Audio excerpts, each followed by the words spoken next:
Magandang umaga, magandang araw aking mga kaibigan katropa. Ito na naman po ako, si Sunny Selga ng Bojack Vlog, ang magpapakita sa inyo ng isang special at sarili kong bersyon ng tinakdakan. Ito po yung maskara ng baboy mga kaibigan, may kasama pong dila yan. Ay atin po munang hugasan ng mabuti kaibigan. Katulad yan, tuloy-tuloy lang po yung paglilinis natin sa ating maskara ng baboy mga kaibigan. Diyan po dapat malinis na malinis mga kaibigan. Di ba, may kaunting mga balahibo mga kaibigan, mamaya po matatanggal din po yan mga kaibigan. At habang ginagawa ko ito mga kaibigan, nais kong batiin yung aking kababata dyan sa Cavite, si Reynald Garcia Reyes. Kababata, salamat sa iyong pagsubaybay sa aking channel at patuloy na panunod. Yan mga kaibigan, nakita nyo, pinakita ko po dyan yung dila ng baboy mga kaibigan na ating sinama sa ating special at sarili kong version ng tinakdakan mga kaibigan. Since Ilocano ang aking mga parents, makikita nyo po yung original na dinakdakan dito, pero meron pong konting twist dun po sa lasa. Yan po mga kaibigan, malinis na po siya. Ay atin po naman po siyang pakukuluan mga kaibigan. Saktong kulo lang mga kaibigan, yung hindi naman po totally lutong-luto, basta medyo pakukuluan lang po natin ng konti mga kaibigan, para po pagkatapos po atin po siyang i-grill. A few minutes later. Yan na po mga kaibigan, kumukulo na po siya at naglalabasan na po yung kanyang mga bula, yung mga kaibigan kong impurities. Alam nyo mga kaibigan, tuwing ako nagluluto ng mga ganitong lutuin, basta may pinakukuluan, lumalabas yung aking mga kaibigan ito kaya madalas ko rin silang tinatanggal. Mga extra lang po kasi sila Kaya ayan mga kaibigan, patuloy lang natin siyang pakukuluan at tatanggal-tanggalan po natin ng mga bula para po luminis yung ating pinaglagaan mga kaibigan. Yan po, mamaya po habang umuulo yan, makikita nyo po, lalagyan na po natin ng konting timpla yan, ng mga ingredients para po magkaroon ng lasa yung ating pinakukuluang maskara ng baboy mga kaibigan, para po mamaya pag ating ginawa malinamnam na po yung laman na yan. Kaya tuloy-tuloy lang po sa inyong panonood.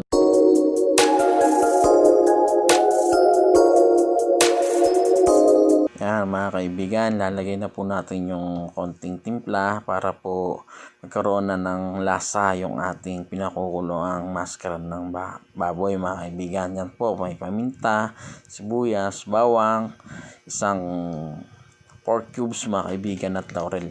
Tapos tatakpan po ulit natin yan mga kaibigan, babalikan po natin maya maya. Yan na po mga kaibigan, nakita nyo kulong-kulo na po siya. Medyo titignan-tignan din po natin yung ating pinakukuluan kung medyo malambot na po siya, at wag po masyadong maluluto na masyado dahil pangit din po pag sobrang lambot na po yung ating pinakukuluan.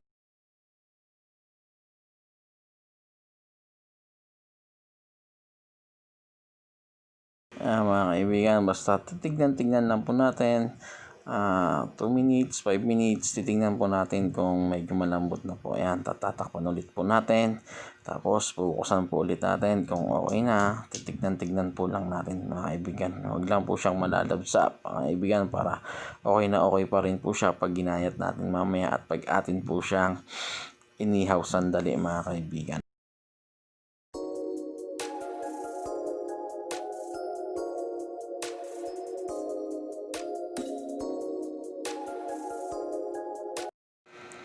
Mga kaibigan, titingnan po ulit natin. Mukhang okay na to mga kaibigan, at tatanggalin na po natin yan dyan sa ating kalan.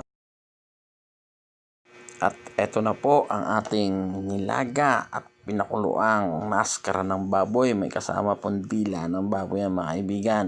Panoorin nyo po para po makita nyo kung ano po ang aking gagawin sa special dinakdakan na ito mga kaibigan, na sarili ko pong version mga kaibigan, ala Bojack Vlog kaibigan, na dinakdakan mga kaibigan. Napakasarap at panalong panalo to mga kaibigan pag ito ginawa nyo po sa inyong mga tahanan. Pwedeng ulam, pwedeng pampulutan, pwede rin pong panghanda.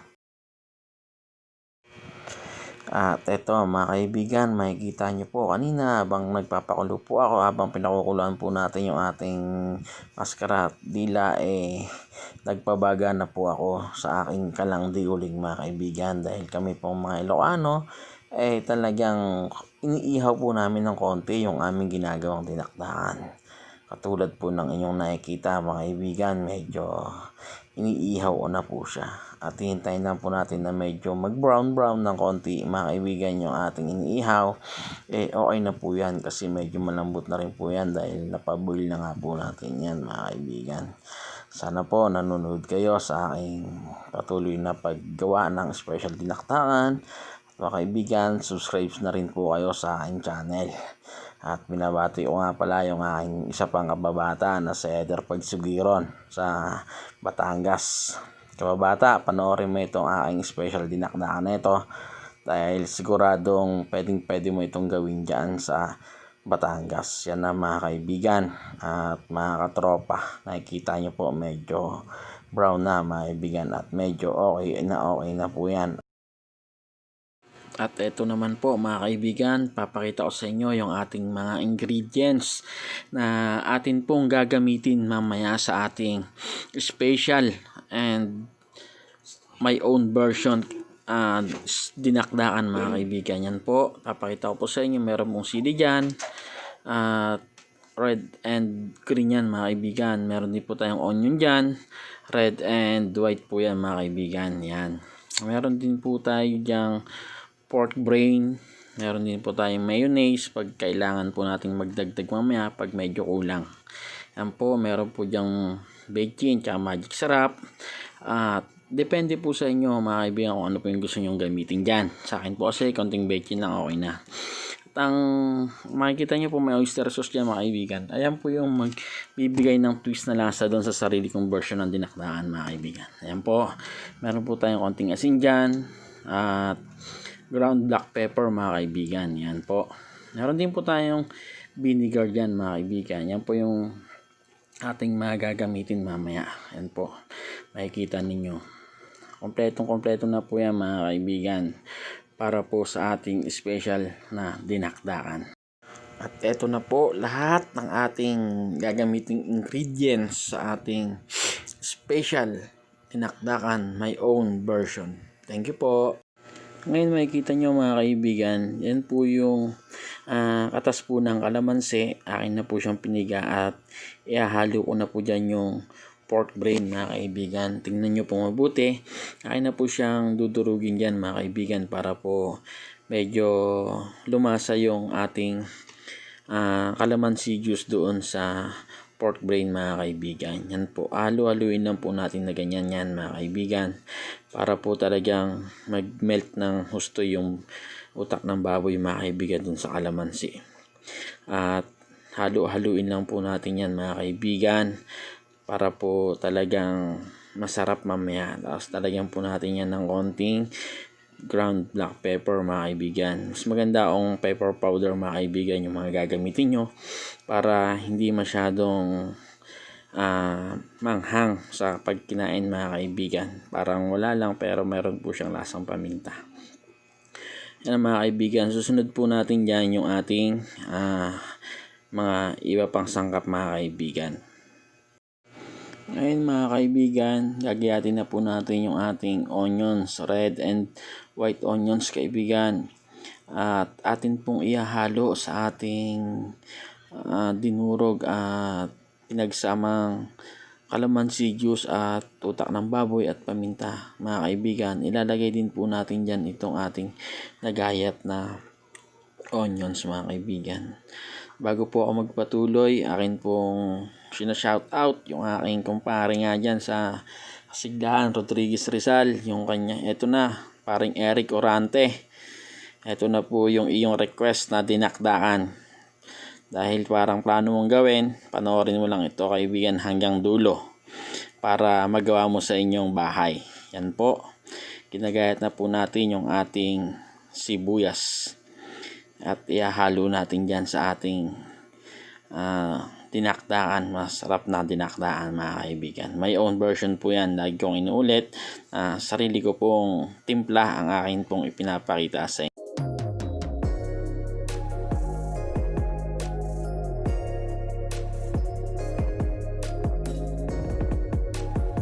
At ngayon naman po aking mga kaibigan, mga katropa, gagayatin na po natin yung mga pyesa ng maskara na atin pong inihaw sandali kanina para po talagang maging crispy rin siya mga kaibigan. Yan, nakikita nyo po, hihiwain lang po natin siya ng halos pare-parehas ng sukat mga kaibigan, yung tinatawag na bite size lang mga kaibigan. You know, English, bite size lang mga kaibigan para masarap po siyang kainin mga kaibigan. Saktong-sakto lang mga kaibigan. Yan po, tuloy-tuloy lang po tayo sa ating mga paggagayat mga kaibigan. At habang ginagayat ko po ito, binabati ko po yung aking kaibigan na unang-unang nag-subscribe sa akin doon sa aking unang video na beef skin caldereta mga kaibigan, yung si Sir Tonsur Kurishi mga kaibigan. Kung saan bansa ka man naroroon, thank you for watching for my video aking kaibigan. Sana ay lagi ka rin safe sa iyong inalalagyan. Yan mga kaibigan, tuloy-tuloy lang po tayo sa ating paggagayat ng pyesa ng ating maskara mga kaibigan na ating inihaw kanina mga kaibigan. Tuloy-tuloy lang po kayo sa inyong panunood para po inyong masubaybayan ang proseso ng aking special dinakdaan, my own version ala Bojack Vlog mga kaibigan. Yan po ay pwedeng-pwede nyong gawin sa inyong mga tahanan. Napakasimple at napakadaling gawin mga kaibigan. At higit sa lahat, panalong-panalo sa lasa mga kaibigan. Walang katulad, sariling version ni Bojack na mayroong twist ng konting oyster sauce mamaya mga kaibigan. Makikita nyo po, ipapakita ko po sa inyo yung the best na ingredients at timpla ng aking original version ng dinakdakan.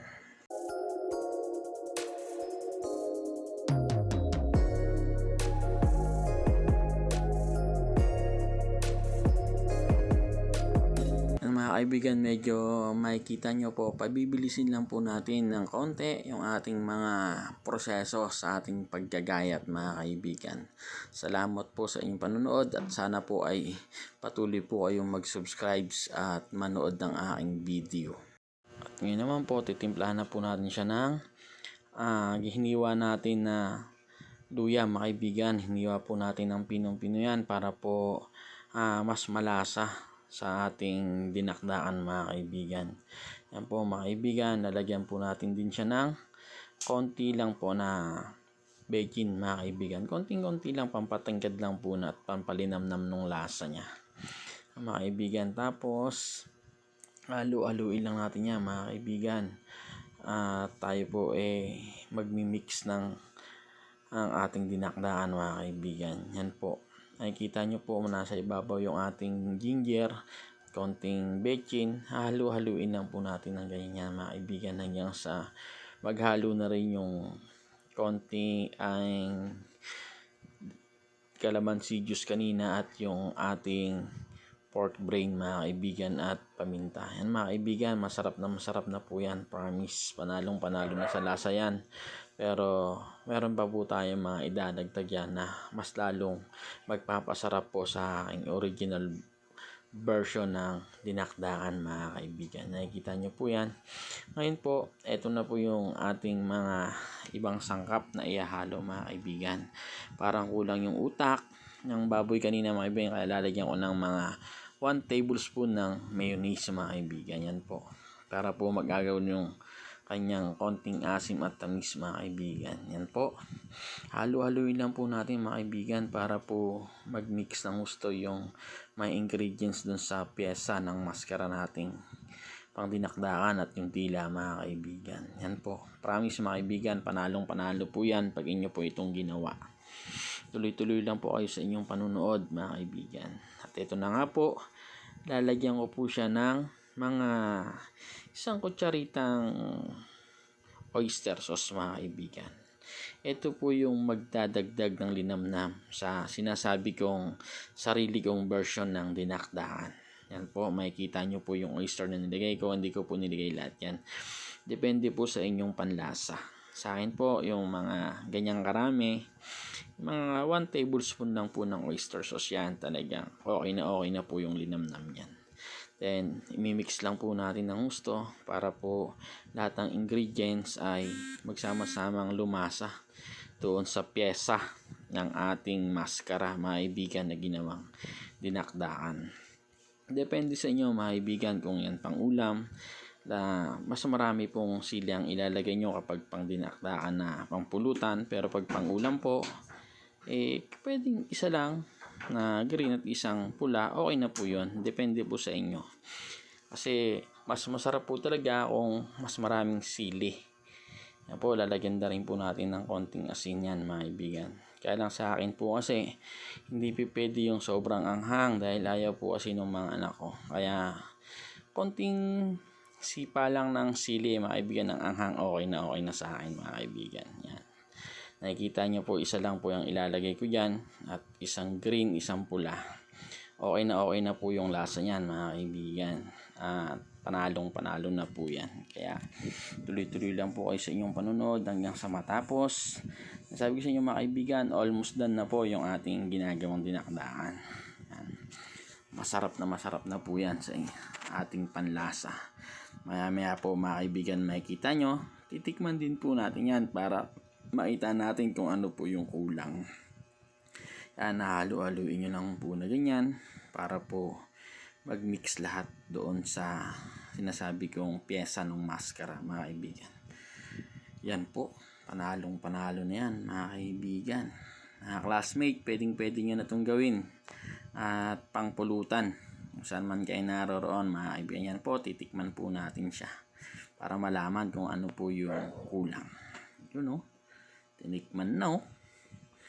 Yun, parang may kulang. Okay, dadagdagan po natin yan ng konting suka kasi parang kulang sa asim yung kalamansi na hinalo natin kanina sa utak ng baboy. Yan, lalagyan po natin mga 2 tablespoon ng suka mga kaibigan yan para makompleto yung tamang asim ng dinakdakan natin mga kaibigan. Yan po mga kaibigan, nakikita nyo, hinahalo-halo lang natin ng ganyan yan para mag-mix lahat ng ingredients. Ngayon po, lalagyan ko rin po siya ng siling haba mga kaibigan, yung panigang. Pero hiniwa ko po yan ng pino at tinanggal ko po yung buto. Magdadagdag po kasi yan ng aroma doon sa ating dinakdaan mga kaibigan.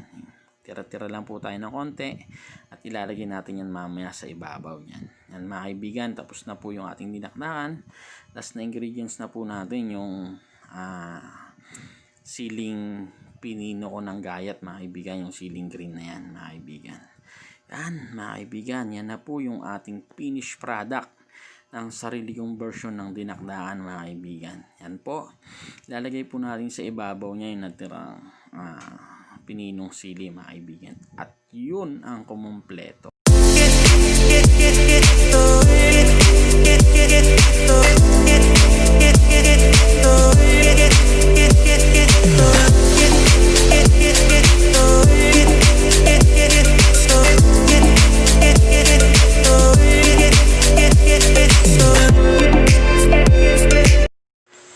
Ito na po yung ating special at my own version dinakdakan. Thank you for watching mga kaibigan. God bless po sa lahat ng mga nanood at sumusubaybay ng aking vlog. Salamat po. Stay safe po tayo lagi. God bless you all.